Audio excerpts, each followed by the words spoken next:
So without much ado, let's all begin, right? So first of all the women audience, I would like to wish a happy International Women's Day, and thanks to all the male community for making this happen, right? So let's begin the session. So we'll talk about ethical AI today, making AI more inclusive and fair, and why this topic resonates more, especially because of the onset of models like large language models like GPT-3, right? So wherein they can do a lot, they can increase our productivity a lot, but then underlying there is this entire responsible and ethical AI framework which we should be aware of.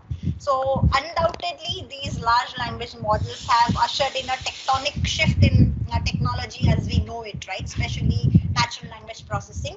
But what are the pitfalls we should be aware about? How much trust and responsibility we should put in the hands of these large language models in our day-to-day technical activities, and of course what are some of the other things, other ethics we should be careful about when we are dealing with AI in general, right?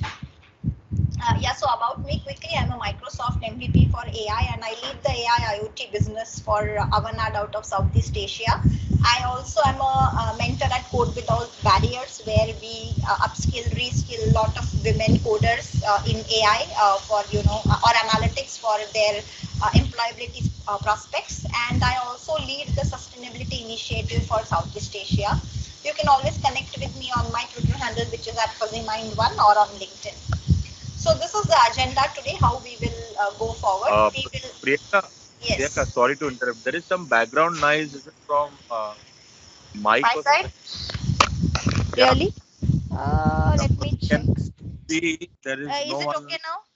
Yes, yes, that's fine. It was my CPU fan. Sorry. Ah, okay. No problem, no problem, no problem. I thought Okay. someone is on like unmute status, so just Oh, wanted to. okay. Thank you. Okay. Thank you. Yeah. Okay. All right. Right. So yeah. So this is how the presentation will flow today. We will have an introduction to AI. We will have see. We will see what is data curation, exploration, model training. Okay, so yeah, so this is how it will flow today. We'll have introduction to ethical AI, then we will look at certain scenarios and how data is actually collected for making AI more ethical, and then we will look at solution architecture, one machine learning demo. So No let us problem. yeah, so all right, so yeah, so let us look at about AI in general, right? So is artificial intelligence the new hype, and it's the emerging trend of the future? Definitely, right? So we especially with the current buzz around open AI, GPT, chat GPT, there is no doubt that technology has pervaded our day-to-day life in ways which are remarkable and which are unthinkable, right? So when we look at AI, it is undoubtedly a powerful tool for businesses and organization. It has this caliber to totally turn the face of your enterprise and business, the way you function, right? So we see typically now a lot of organizations talking about imbibing data-driven culture itself. So making data the very basis of how they operate, right? Be it data, be it sustainability. So when you want to make analytics as the base of your organization and make it powerful and empowered enough to take meaningful decisions, to take far-reaching decisions, right? Then there has to be a basis where you are controlling the decision-making prowess of the AI and the analytic models in general. Okay, and it is not only about so AI is not all rosy. We have had tremendous and epic AI failures from which we have learned, and thereby we have come across with this idea of this a responsible ethical AI frameworks. So we will quickly discuss a few epic failures from giants like absolute tech giants like AWS and Microsoft and Google and IBM, how their AI models fell flat, and then we will see how ethical AI can be leveraged, and why it is all the more important with the no code models and so on. So we have there's a bit disturbance. Hello, hey Kasam, there's a bit of Yes, yes, disturbance. yes.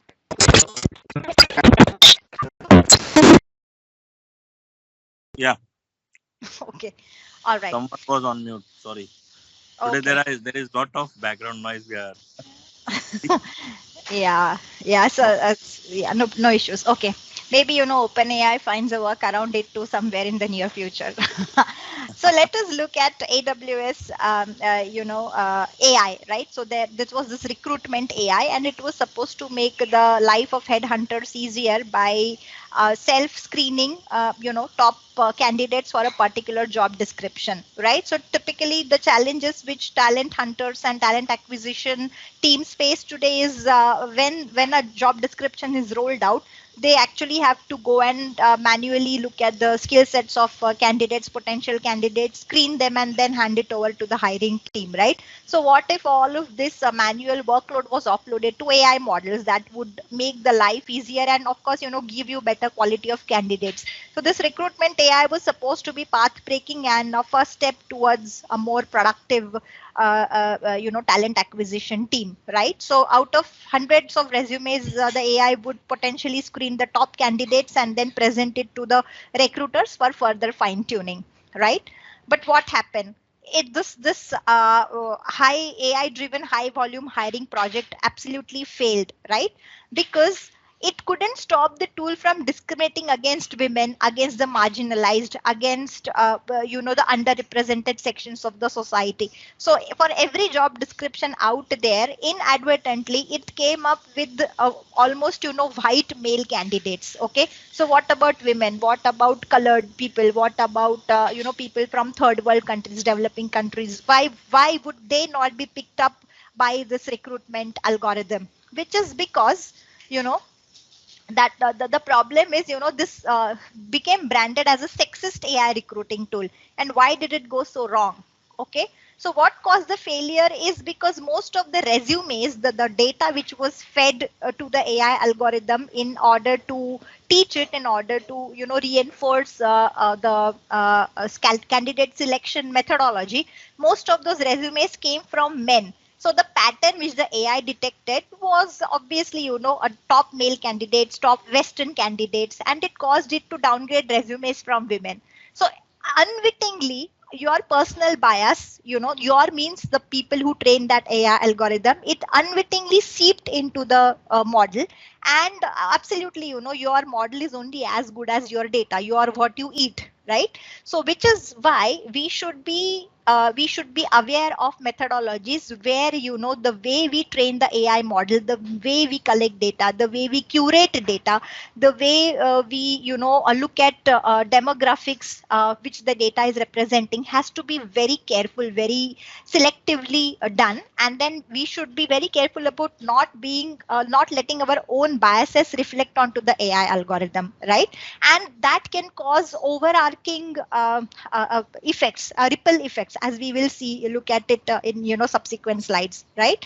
And see, automated systems, as much as we want them to be, are not inherently neutral. They reflect the priorities, the preferences, and the prejudices and the stereotypes of the people who are programming them, right? So even if you look at for example, the way face recognition algorithms were, right? So the leading tech companies commercial AI systems, right? So here IBM, for example, or Microsoft, for example, they significantly misgender women and darker skinned individuals, right? Because the representative data set is overwhelmingly Caucasian or white males, right? White Western male candidates, white Western female candidates, the screening data set, which is why most of the AIs will misgender darker skinned or probably women individuals, right? Even in the case, yeah, so this is what I was saying, your AI is only as good as your data.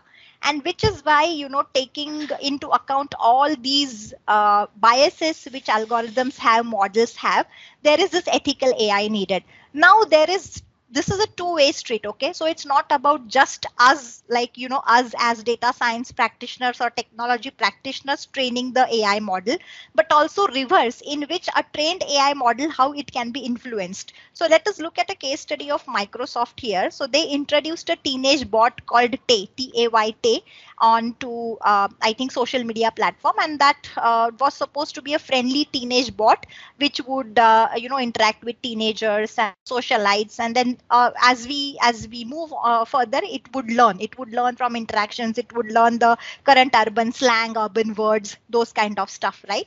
But what Microsoft did not anticipate was such a bot could also be negatively reinforced, bombarded with negative messaging, and within 24 hours this sort of a friendly, supposedly friendly and sociable bot was turned into this horrendous anti-humanity and racist, sexist bot, because people bombarded it with messages which were anti-semitical and racist and against minorities, and the bot just grabbed all that, absorbed all that, and that sort of altered its personality, and because it was supposed to learn on the go, right? So how you reinforce the bot also has a lot of bearing on how the model is trained, how the model learns on the go.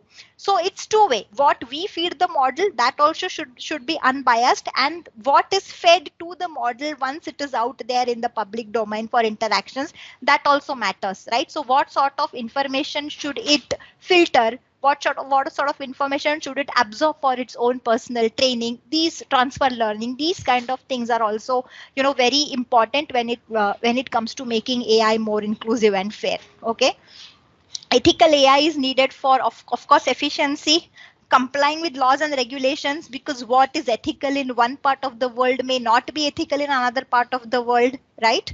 And operate based on ethical standards, right? So see, any AI algorithm has to follow three golden rules, like, right, that it should not act against humanity, it should serve humanity, and it should not take any decision which are in contradiction to its fundamental, right? So if the fundamental of any robotic or any AI program is to render itself useful to society at large, so it should not take any actions which are directly in contradiction to this fundamental principle. Okay, so which is what it should operate based on the ethical standards, right?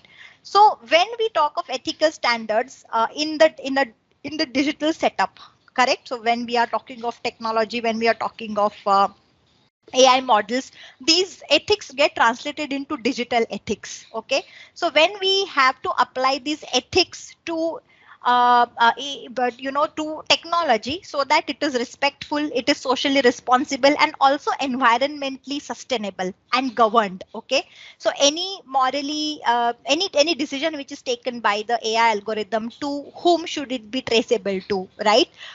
Whether the AI algorithm is itself environmentally sustainable, right? So these, all of the things fall in the framework of digital ethics. So how do we even talk about digital ethics, right? So it is not about right versus wrong. It is more about improvement. Okay, so no company will purposefully deploy its technology for evil or misuse. But as we talked about Microsoft bot, right? Their intention was very genuine. They wanted a sociable, amicable bot out there to interact with the teenage, society, teenage segment. But then it was misused, right? So how to prevent that sort of misuse, what is the reinforcement which the model learns, this is also digital, a part of digital ethics, right? So digital ethics is there to describe processes, decisions, or behavior.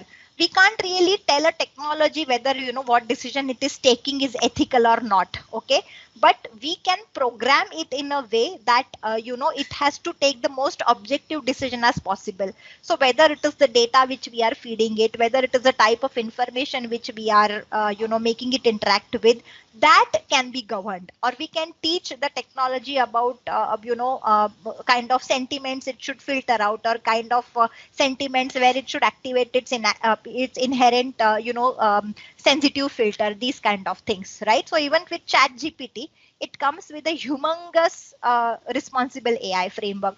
try asking it racist questions, try asking it abusive kind of questions, and then its inherent sensitive filters click in. Try asking it confidential questions like what is the income of so and so. So any data which is not there out there in the public domain, or any data which it deems sensitive, its automatic inherent filters will kick in, right? And digital ethics is fundamentally about people, right? So it's not about technology as such in itself, but it is about how it is affecting people who use it and people who make it, both ways, right? So it is clients, it is employees, customers, investors, partners, other stakeholders. So when they are using this technology, how do they feel about it, and how that technology affects them, or how that AI affects them, is all falling within the purview of digital ethics, right?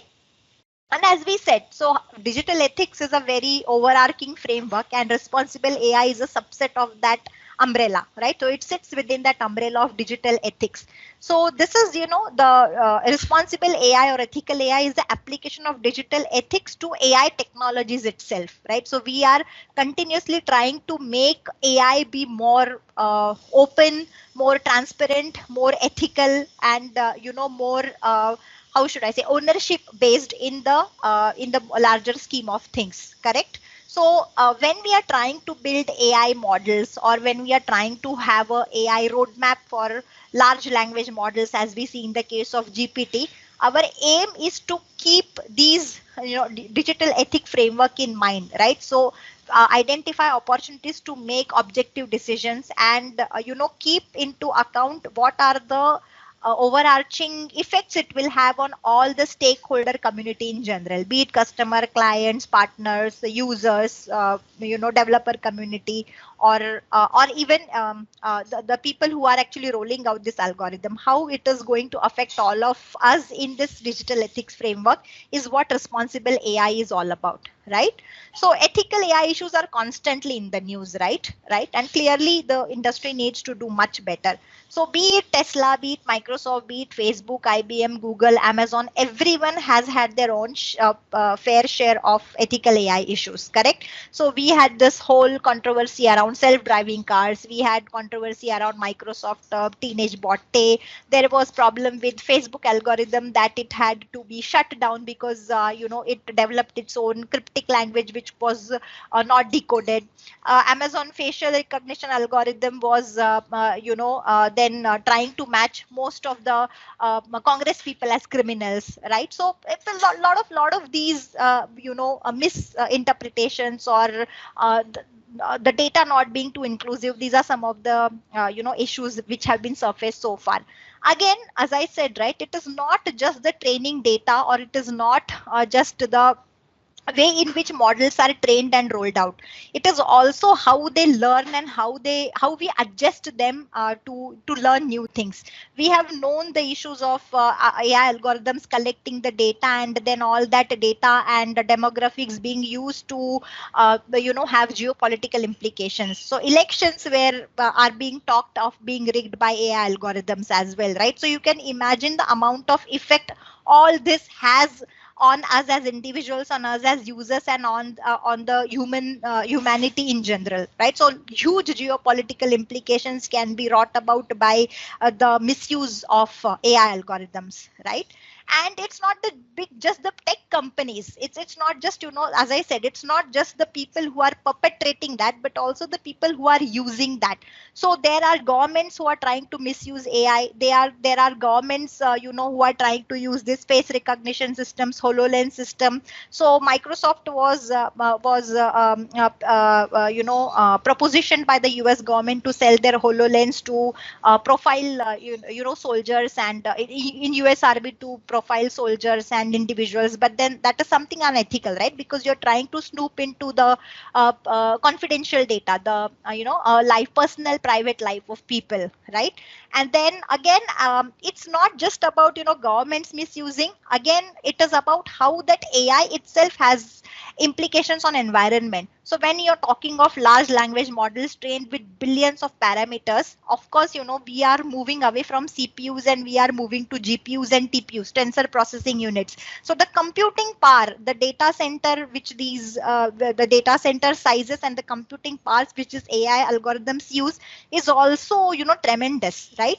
And it is an irony that we are talking of sustainability and using AI for sustainability, but the algorithms, these AI algorithms that are used for sustainability themselves cause a significant carbon footprint, right? So then there is, always this sort of an impetus from companies, from governments, from individuals, or from the AI algorithm makers itself, where it can negatively harm a society or environment, or our law and order and so on and so forth. Okay. So when we talk of, motivation for these digital ethics framework, we are talking of rules, right? We are talking of risks, and we are talking of principles. So we need to have a more, maturing digital ethical practices framework, and that has to look beyond compliance and risk as well. Okay. And what is it that we should be constantly striving to improve in this digital ethics framework is, for example, biases. As we already said, right?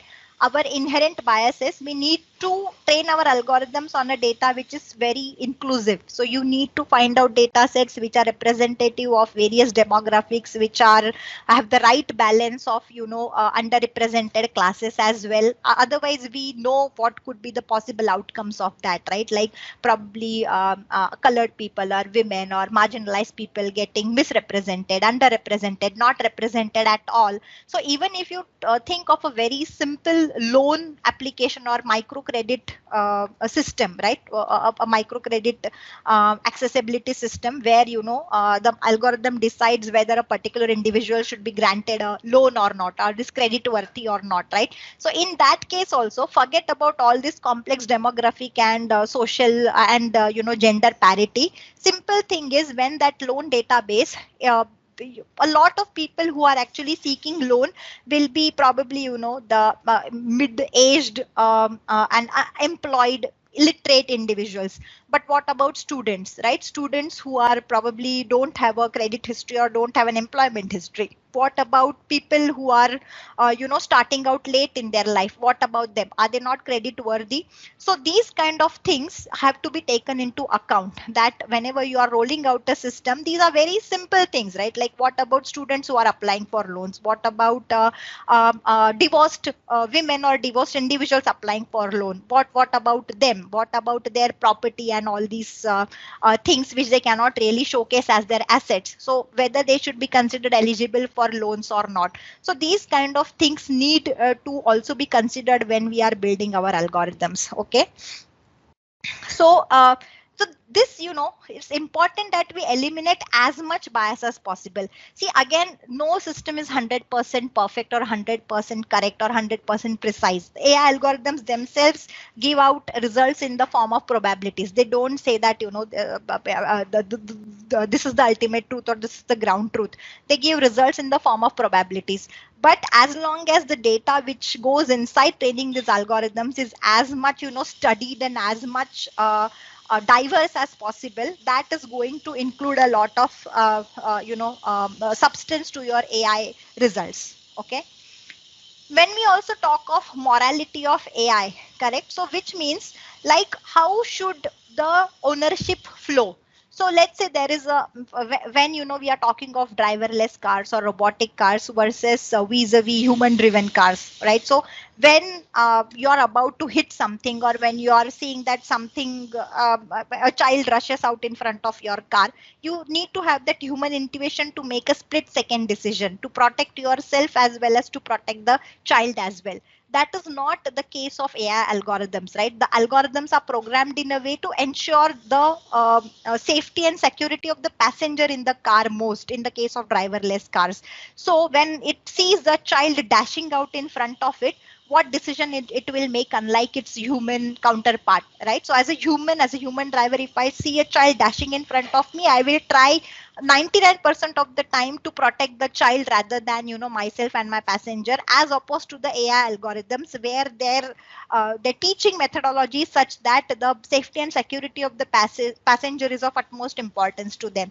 So in the case, how should the responsibility flow in case of accidents, in case of your damage to public property or to the third party or to your own passenger? How should the responsibility flow? Where should the accountability be?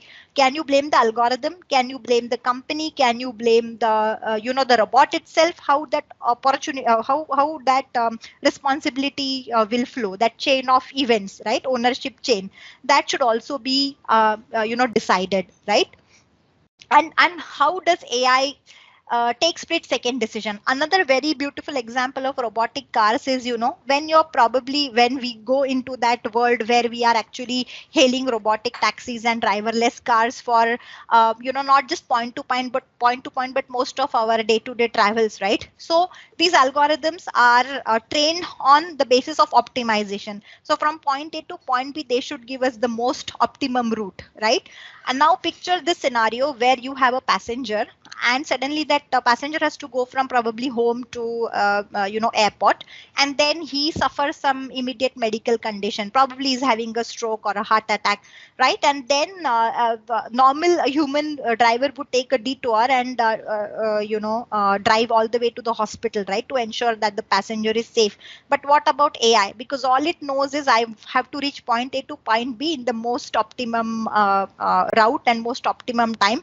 Would it sense the distress of its passenger and reroute itself? So these are some of the intuitive and moral decisions which should also be considered while we are programming and dealing with AI, and especially critical and crucial AI like these, right?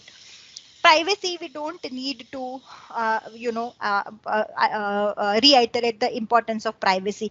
So for all we know, right, what our data is collected about our activities, about us, when whatever digital search we do, it always leaves a digital footprint. So how to harvest that footprint, where all this data should be used?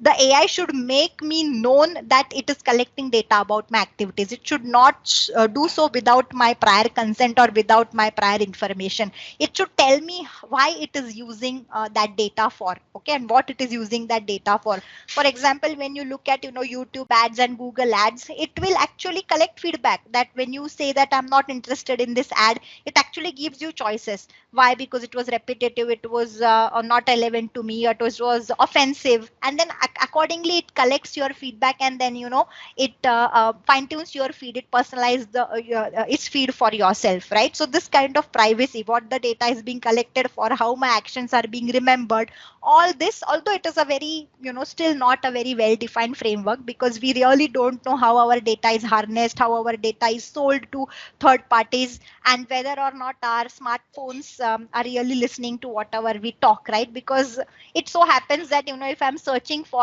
vacation spots or some resorts in Google, and the next time I go on YouTube, I will find ads suggesting me about travel booking websites and agoda.com, or if I go on Facebook, I will be getting feeds about planning vacations and tourism websites and so on and so forth. So I really am even if if this privacy does kick in, we are really not sure how that data is being utilized right now. Okay. Power balance. So this is another very interesting and very new point, right? So for example, a lot of current AI innovation lies within the holds of big tech giants, like the names which we routinely hear: Amazon, Facebook, Google, right?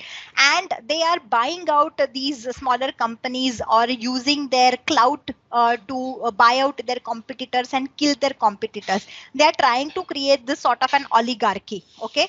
So we also have to make sure that we don't let this monopoly seep in, because otherwise they can more or less dictate, right? So let's say if all the AI innovation lies within these two or three companies, then they can very well change the nature of the AI algorithm however they want to. They can very well arm twist governments into accepting their technological rules, or twist governments into, or enterprises into, giving them the data of employees and so on and so forth, right? So this kind of subtle power balance between companies, governments, organizations should also be maintained, and that's a very nuanced point about having ethical AI, right? So we already know that the next war would not be fought on arms or ammunition or anything like that.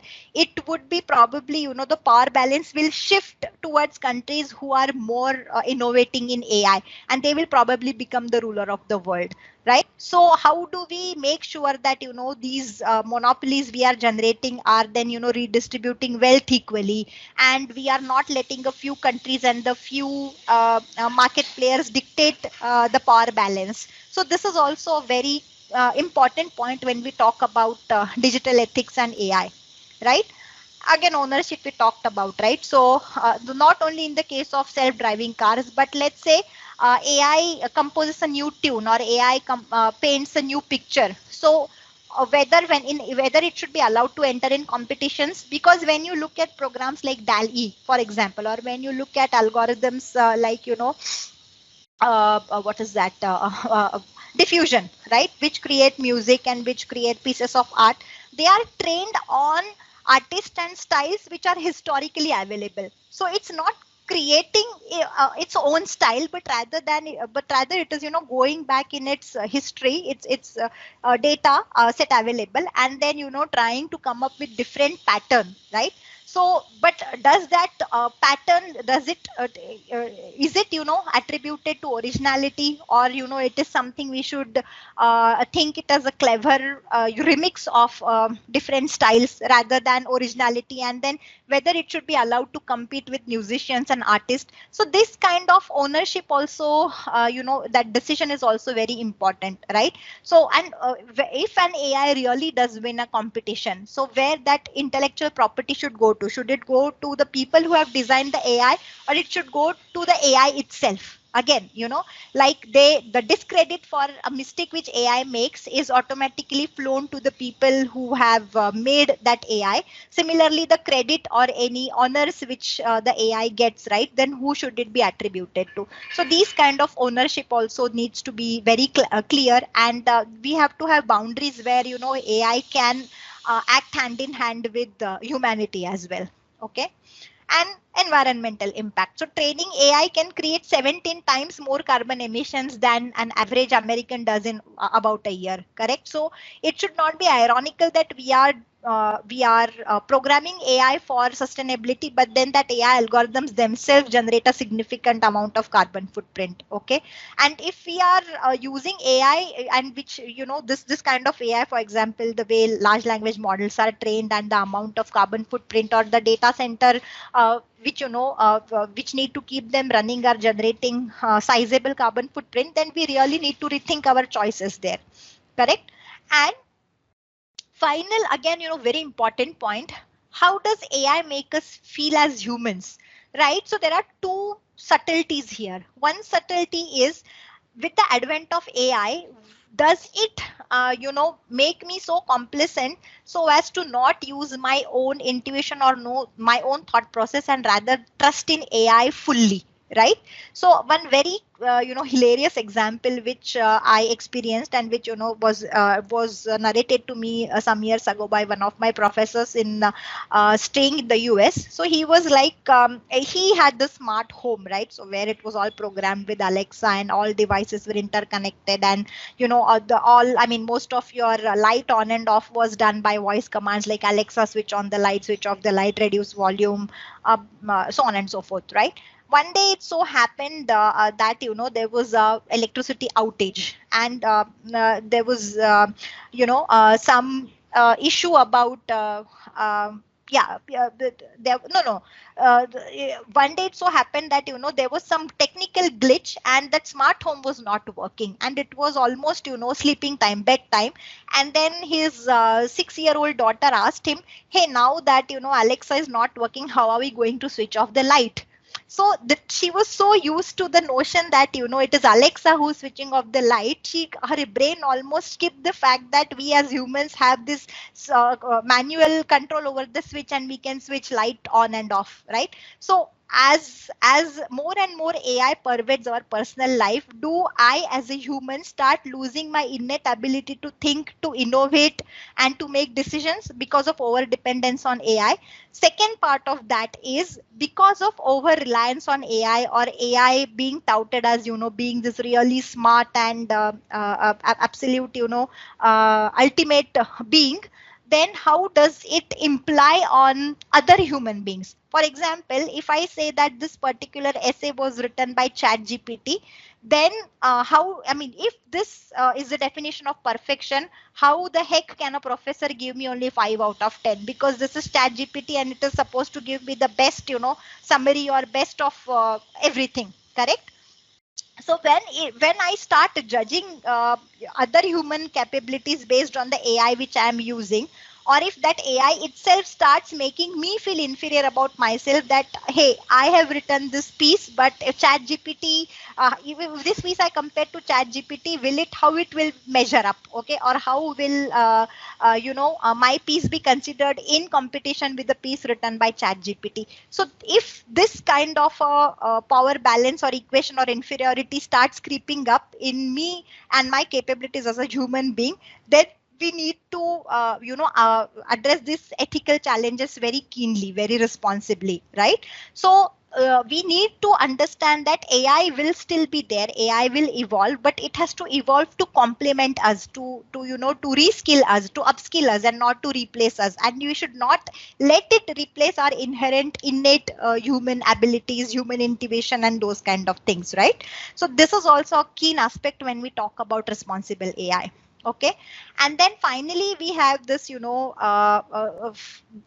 fine balance between bridging tech and trust. So there is technology on one side and there is trust on other side, and the digital ethics discussion in between them have been too narrow. Like we are all only focused on transparency, we are only focused on data security, right? But there are also other implications like mental physical health, financial well-being, society like politics, education, workforce, and environment. So there are a lesser talked about aspects also which we should consider. So security, privacy, anyways have become imperative. Do no harm is the the motto of all the technology and AI algorithms. But then the other lesser addressed aspects, like we talk about inclusivity, mental physical health, society, environment, this should also be discussed when we talk of digital ethics, right? So we were talking of the categories: so personal, societal, environmental, and programmatic, right? And it's actually, if you look at the scope of these four pillars, it is quite vast. When you talk of personal, it is accessibility, collection, ownership, usage, inclusivity, financial health, mental, personal dignity, free speech, personal time, child rights and protections. Societal will cover, politics, workforce, economics, access to information, military, foreign affairs, environmental, and programmatic is, the list is, too huge, right? From cyber security, traceability, alignment to strategic oversight, accountability, and so on and so forth, right? So when we talk about, data and AI, quality delivery, and ethical best practices, this is how the risk assessment goes on. So you have this discovery phase where we come up with, business need and understanding what are the ethical implications and AI risk assessment. Then you have a pilot or MVP phase where you actually, build an MVP for assessing your what is the bias, what is the GDPR or data privacy compliance strategies in your location, and then finally you need to productionalize that. Okay, so all this, when we talk about all of these principles and building blocks of AI, right, there is actually commercially available frameworks, whether it be AI verified toolkit or whether it be fairness framework of Azure, fair learn framework of Azure, which actually kick in to help us justify and test our models, that how they stand up to all these various principles of equality, and what is the inherent bias and how should I mitigate that bias, right? So here we have something in Singapore like the AI Verify toolkit, right? So this is the governance and testing framework and toolkit. And what it does is it improves transparency of the products and services. It facilitates compatibility and consistency. Consistency meaning, the result which it gives you versus the result it gives me in similar settings is going to be similar, right? And development of an international standard for AI. So all these standards of ethicality and fairness and transparency, accountability, security, they should be standardized some principles, right? So of course, as I said, different locations, different regions will have their own governance and law framework. So bearing that, all the other basic principles for AI algorithm should be standardized across. So whichever AI model you are building should be verifiable against some standard principle, universal standards. So when we talk of set of AI ethics for a particular MVP which we are building, right? So it has to have transparency, which is like the first and foremost, right? Then explainability. Explainability meaning it should tell you why it did what it did. So which is why right now you see a lot of low code, no code frameworks, right? Which is a totally black box AI. So with the advent of no code frameworks, you just give your data and then it gives you the output. Like you give it some data and it gives you the forecast. You give it some data, it gives you the classification. But what algorithm it chose, why it chose this algorithm, why did it discard other algorithms in contention? It has to explain you what were the features it considered when it gave you this particular accuracy, right? So all of this comes under explainability. So it should be explainable, it should be repeatable and reproducible. So it should be consistent and it should be able to reproduce the accuracy across various data sets and scenarios. It should be safe, right? So you should be there should be known risks given, risk assessment should be carried out. It should be secure, like secure cyber security of AI system should be robust, should be fair, no unintended bias. Okay, should fall under the data governance principle, right? So for example, the data collected is of good quality and diverse enough. Accountability. So if it does make a bad decision, then it should be properly accounted to. And then in case it is not sure of its decision, then it should not give a decision rather than give an ambiguous or wrong decision. Okay. It should, it should be designed in a way that it will not hinder the human being from making decision. So for example, suppose, a medical AI algorithm is there and gives me an accuracy of around 52%. Okay. Accuracy like your probability 52% probability that this particular gene is a cancerous gene, right? But then it should allow me as a human to override its result and then give my assessment and function it in a way which is more correct to what I think the result should be, right? So it should allow human agency and intervention. And of course it should have inclusive growth and take care of societal and environmental well-being. Okay. So these are the principles. And when we talk of Microsoft itself, so Microsoft itself, when it is now coming up with Azure OpenAI GPT, and then it is coming up with it's low code, no code, and Azure AI platform services, then these are the 6 tenets which it relies on: fairness, reliability, safety, inclusive, privacy, transparency, accountability. So we are more considered on doing a small POC and checking how we can use tools and frameworks to ourselves check what biases are there in our AI models, right? So yeah, so how we can mitigate the biases in granting microcredit loan to various groups of people? Okay, so we have taken the microcredit eligibility data source, okay, and the original fields are so many. So you have identifiers, you have categorical features like loan status, home ownership, purpose, and numerical features like current loan amount, credit score, years in job, annual income. Okay, so from that, what we have done is we have our target is to get the microcredit eligibility, right? So if the credit code is more than 650, then microcredit, the credit, there is credit eligibility. Otherwise, you are rejected. Your eligibility is rejected, right?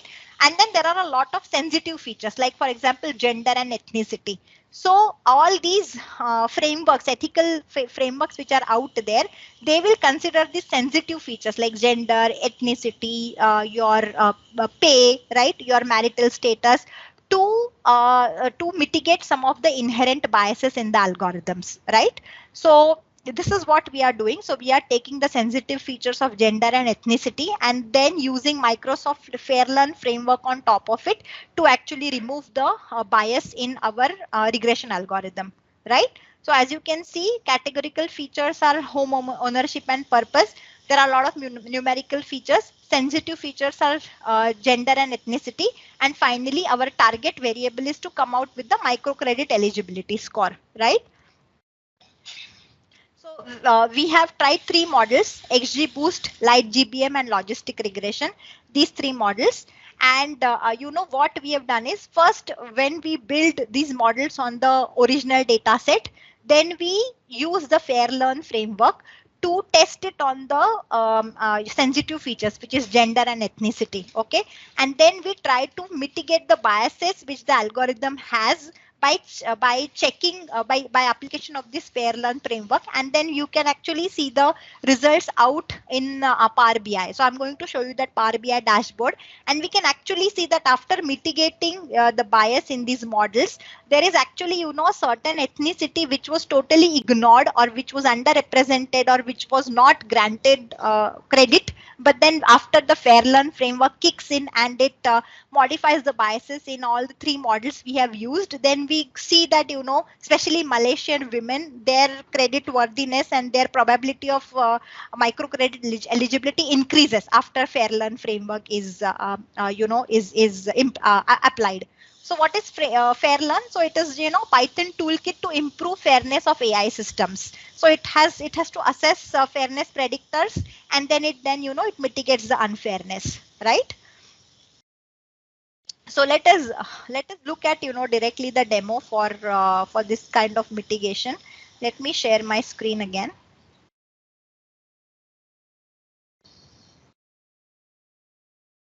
Okay, let me start sharing the Power BI report.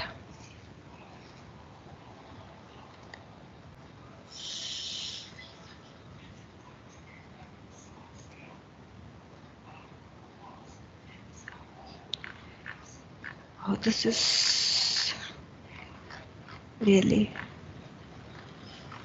where is the Power BI report?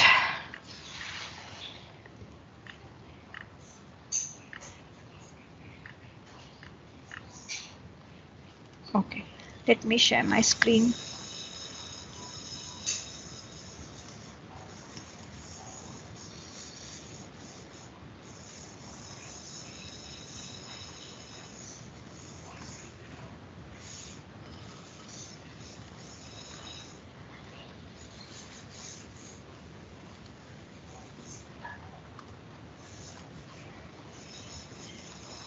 This is weird.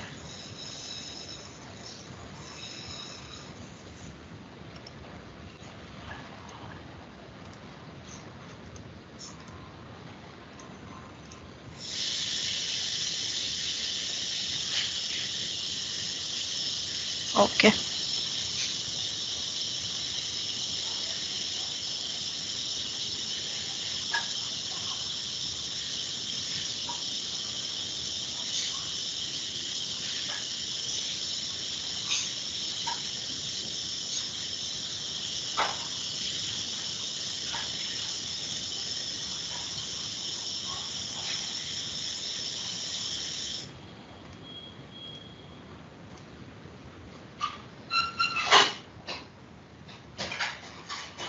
Okay, so let the Power BI report load. Till that time, you know, let us look at let us look at, you know, the Fairlearn framework till the Power BI report loads. Okay, so fairness, how it is defined in the Fairlearn framework. Okay, so in the Fairlearn framework, what we the data set which we have took for microcredit eligibility, we are checking what groups of individual are at risk of experiencing harm. In this case, experiencing harm is them being overlooked for microcredit eligibility, or not being considered only, or a very low probability of them getting picked up for granting a loan, right?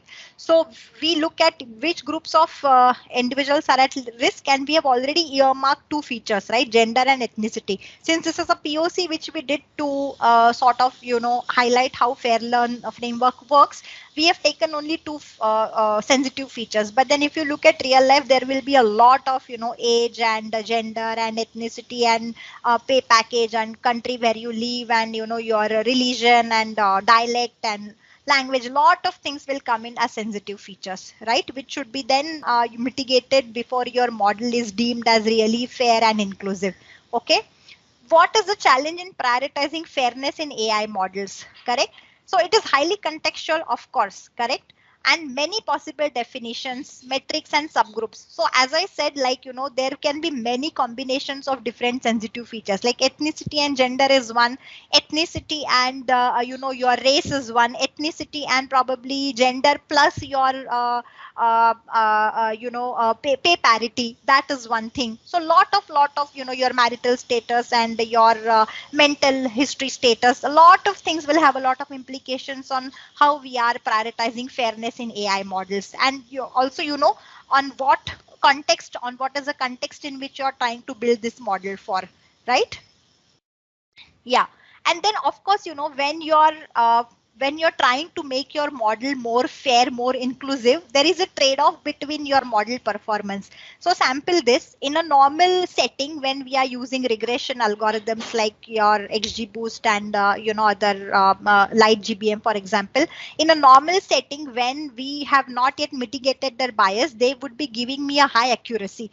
But as soon as I mitigate the bias, right, my accuracy falls, which means even for data sets which are sufficiently represented, they might not end up getting selected or getting selected with a lower probability. So as soon as I try to mitigate the bias and try to make my algorithm more inclusive, my probability for selecting very normal individuals also drops sufficiently and subsequently, right? So this is always a trade-off, whether I want my model to be accurate or whether I want my model to be fair. And again, this needs to be assessed in the context in which the model is being developed. So if the model is being developed for this kind of normal day-to-day scenarios, or whether I'm using the model to deploy it in marginalized or underrepresented communities, then I should be able to pick and choose the subcontext and the societal context in which I'm going to deploy my AI model for, right? And then, so these are some of the methods which we have used to reduce the unfairness in AI models, which is threshold optimizer and grid search, right? And these are all some of the best practices which is available on Microsoft, documentation MSDN. So you can go and check about what is fair learn and how they can be used for mitigating some of the inherent biases inside our models, right? Okay. So and we can select a lot of parity, what sort of feature to mitigate, right? So there is demographic parity difference. So as I said, right, so in our data set there is gender and there is ethnicity. Okay, so after our model is mitigated, the unfairness is mitigated, then our demographic parity is significantly reduced, right? So which means most of the ethnicities now have an equal chance of getting selected with a high probability for microcredit eligibility, right? Okay. Yeah, all right. So now this is working. Okay, so let me go to the overview. So overview shows the number of different algorithms used, as you see, like light GBM, logistic regression, right? And then we can see the result. The category with the greatest increase in selection rates is Indian females, right? So we have actually here three different ethnicities, which is Malay, Chinese, and Indians. Okay, and then the category with the significant increase in selection rate after mitigation is Indian female. And you can here play around, right? So what is the model which is, and what is the feature which is mitigated, and what is the mitigation method, right? So you have a holistic and very transparent view of all the sensitive features, what is the base model, and what feature was mitigated, and what was the mitigation method, right? So then you can also go on fairness, and you can see that what is the fairness calculation. Yeah, so you can see the change in selection rate after mitigation for different, so you can see here change in selection rate. You can choose the model. So there are three models: light GBM, logistic regression, and XG boost, right? So I have selected light GBM and logistic regression. You can see the change and increase or decreases, right? So Indian females, they have increased in light GBM, right? Here, if you see logistic regression, there is even more increase, right? And as you can see, other male candidates here in model 2, there is a decrease. So if it was tilted in favor of male candidates more, now it has been mitigated, and the selection rate of the underrepresented or under uh, you know uh, uh, under allocated categories has been increased now. So you can see all those results for yourself here. Okay. Then there's accuracy, and there is the overall metrics here, like what is the let us go to accuracy. So we can actually see accuracy, precision, recall, and we can compare different models, like XG boost performed the most well, or light GBM, or logistic regression, right? So which model had the most bias, and which model actually helped me mitigate most of the bias. So all that can be very transparently compared and contrasted on the Power BI dashboards. All right. So yeah, so as we see that there are methodologies to do these kind of to do this kind of oh my god, yeah, to do these kind of mitigations. And yeah, then we can also go to the confusion matrix, and it will actually give you that baseline model, what was the false negatives, false positives, and in the mitigation model how much has been mitigated, right? So you can see false negatives, false positives, true negatives, true positives. Again, as we can see, and you can choose the model. So for logistic regression, what is the false negatives, false positives, right? And now, as you can see here, right, as I said, the accuracy has decreased. If you see here, true positives was heavily 78% here. So which means my model was actually 78% accurate as opposed to 59 here. But it was accurate because it was tilted in favor of one particular heavyweight category. Whereas here now it is becoming more inclusive. When it becomes more inclusive, automatically the accuracy decreases, right? So this is something which we need to keep in mind, even in the context of for what and where we are deploying the model, right? I hope this is clear. So yep, with that, we come to the end of our section. As I said, digital ethics is a continuously evolving field, and there has to be a lot of work done around it, especially with the advent of all our new language models. There is more onus on implementing this responsible AI framework, and the definition of which is changing and improving, increasing every day.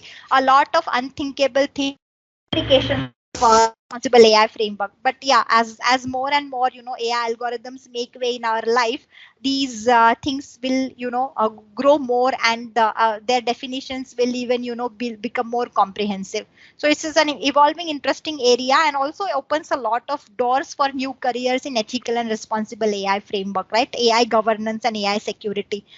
So yeah, stay tuned. Let's see, how responsible ethical AI will be expanding into the near future. I'll be happy to take any questions. Otherwise, we are at the end of the session. So thank you so much for tuning in today.